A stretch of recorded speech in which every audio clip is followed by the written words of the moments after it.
Hi, my name is Samantha Zamarripa, and today I'm going to be talking about online dating.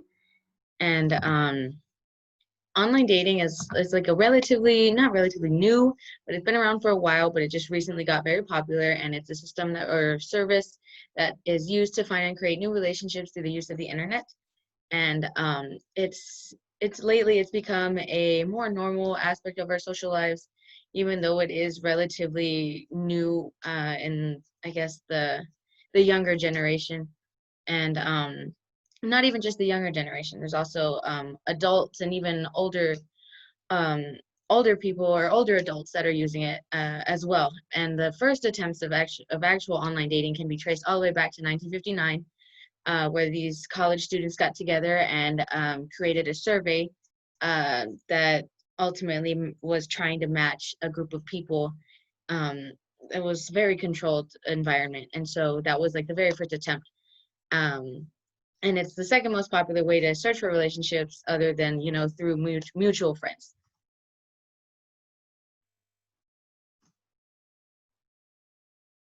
How has online dating changed through time? Searching for relationships, usually it's like the most common way you can see it is through friends or through family and through like just mutual, I guess, just events and stuff like that. But recently, the search for relationships through the use of the internet. It hasn't always been super popular, but since 2012, there's been a skyrocket in users.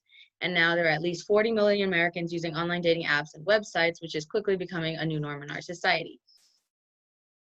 And it's usually very popular in the younger generation, but it is also seen in the older generation as well. Not as often, but there are some sites that are directed more towards the older generations. Several apps that are being used today include the following. I've seen a lot of younger generation use Tinder, Grindr, Bumble. I know a lot of the older generation use OkCupid, eHarmony, Zeus. I know there's also Christian Mingle, stuff like that. Some of them are very religious biased, and some of them are more just contact people, have fun. And it's usually just to start regular conversations and then just see how things go. Some of them aren't even actual dating sites, they're just normal social media sites, and people just get together on those kinds of apps as well. Can online dating be dangerous?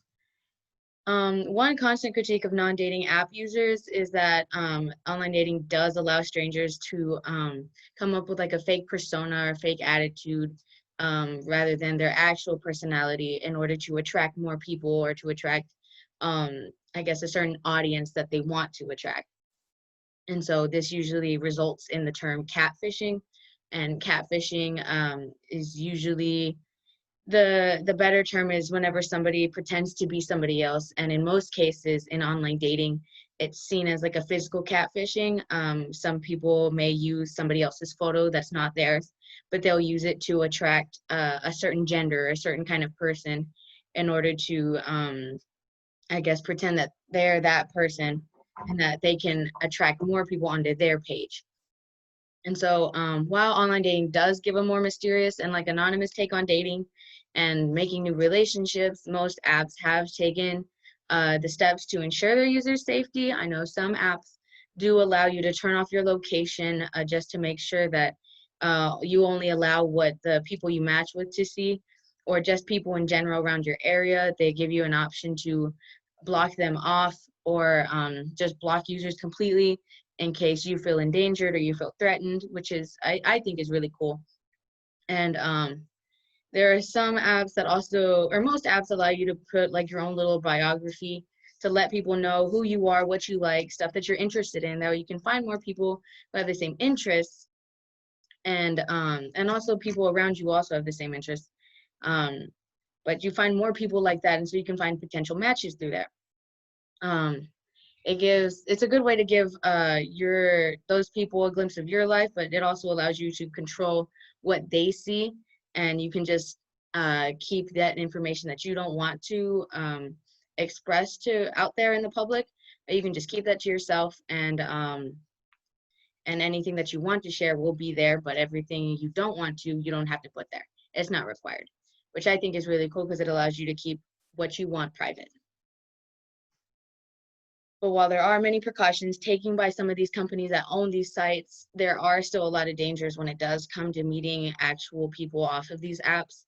Um, Sadly, there are a lot of really creepy people out there that will try and get together with any kind of match that they can. And in worst case scenarios, there are actual sex offenders that are registered, and they continue to try and match up with people who are like unsuspecting that they're an actual sex offender. And it puts a lot of people in danger, not just and it's not just that one gender. Like most people believe that it's just women being targeted, but it's also men. Men are also targeted. And there have been court cases against, I believe, Tinder specifically, against these sex offenders being able to create these profiles. But I don't believe anything has been actually done about it. But hopefully, it will be handled. Um, it will be handled well by these companies. And recently, the pandemic, or not very recently, but the pandemic has been a big deal lately. And so since the pandemic started, there has been a huge spike in online dating.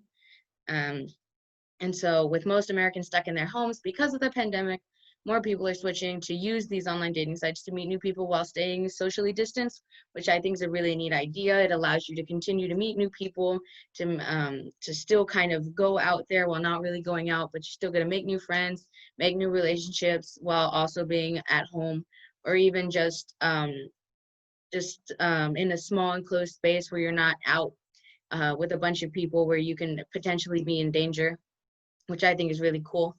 And while these apps they can't be beneficial to everybody, they can be beneficial or successful to almost everybody who uses them.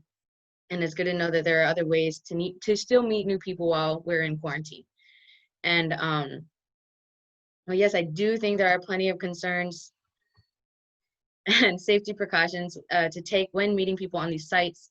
Online dating really can be one of those things where it can bring you happiness, and can bring you new memories, new friends, new relationships, whether it be romantic or platonic, and it can really make an impact on some people's lives. And I think the online dating is just a matter of staying safe and making sure that you don't share too much, and that you um, I guess, protect yourself in any way you can, but also make sure you have fun. And online dating can really be one of those things that can, I guess, help you get out there more, and even just break your shell a little bit if you're a little bit introverted. And I believe that is all. Thank you so much for listening, and have a great day.